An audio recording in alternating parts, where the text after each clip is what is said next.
গতকালকে ট্রাম্প হচ্ছে একটা বিবৃতি দিচ্ছে যে সে গাজাকে একটি ব্যবসা বাণিজ্যের মতো জায়গা করতে চায়, সে একটা রিয়েল এস্টেট কোম্পানি খুলতে চায়। তোমার মতো ট্রাম্পের দরকার নাই বিশ্বকে, এই বিশ্ব তোমার মতো ট্রাম্পকে সরাই ফেলবে। শুনেন, বাংলাদেশকে একটা এক্সাম্পল হিসেবে ধরে নেন।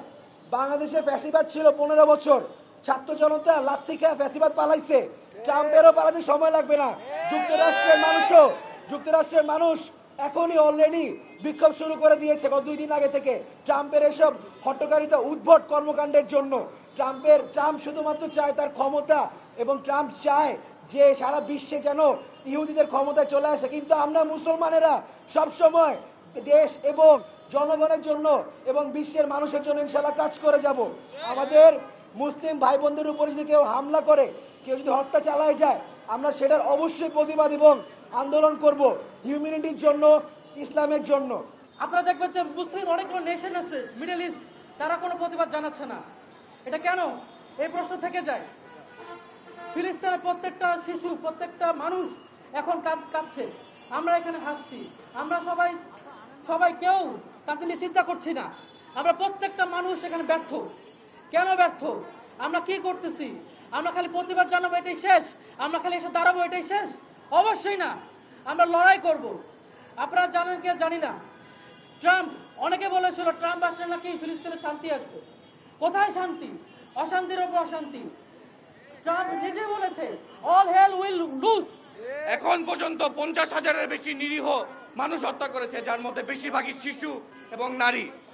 আহত হয়েছে প্রায় 1 লক্ষের বেশি মানুষ। ইসরায়েল প্রতিদিন গড়ে 100টির বেশি শিশুকে হত্যা বা আহত করেছে। আল জাজিরার রিপোর্ট মতে প্রতি ঘন্টায় তারা একজন শিশুকে হত্যা করছে। ভাবুন একবার, একটা পুরো প্রজন্ম ধ্বংস করে দিচ্ছে এরা। গাজায় রাস্তা মাথাবিহীন নিথর শিশুর দেহ পড়ে আছে, মায়েরা সন্তানদের মৃতদেহ নিয়ে চিৎকার করছে।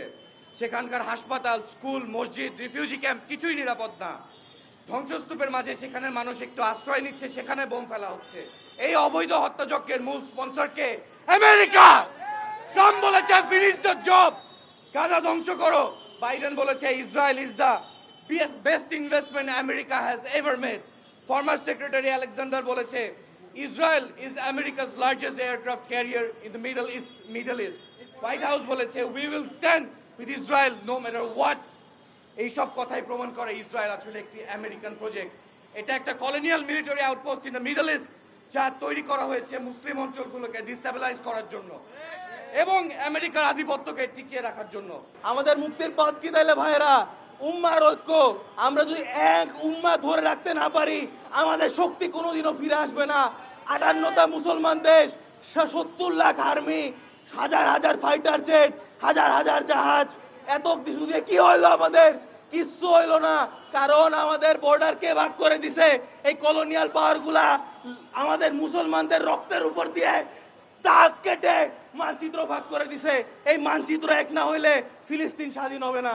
প্যালেস্টাইন আস্তে আস্তে পুরোটাই দখল হয়ে যাচ্ছে, বাকি যেটুকু আছে সেইটুকু দখল হয়ে যাবে। What we have to do, আমরা এখানে কম্পিউটার সায়েন্স বা অন্যান্য যারা স্টুডেন্টরা আছে, ছাত্রছাত্রীরা, তার কাছে আমাদের বিশেষ অনুরোধ। আমি কালকেও অনুরোধ করেছি, পরশু দিনও, আজকে আবার অনুরোধ করব, please try to connect with the young people of the middle east.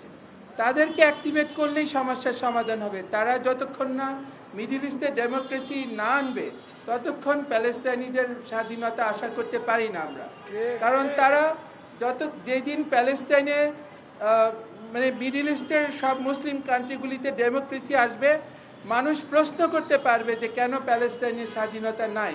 কিন্তু এখন যে রাজারা আছে মুসলিম কান্ট্রিগুলিতে, তারা আমেরিকান ব্যাগ, ইসরায়েলি ব্যাগ, তারা কখনোই চাবে না প্যালেস্তাইন স্বাধীন। কিন্তু যখন তাদের মানুষ রাস্তায় নেমে এসে কথা বলার স্বাধীনতা পাবে, তখনই তারা বাধ্য হবে প্যালেস্তাইনের পক্ষে আসতে।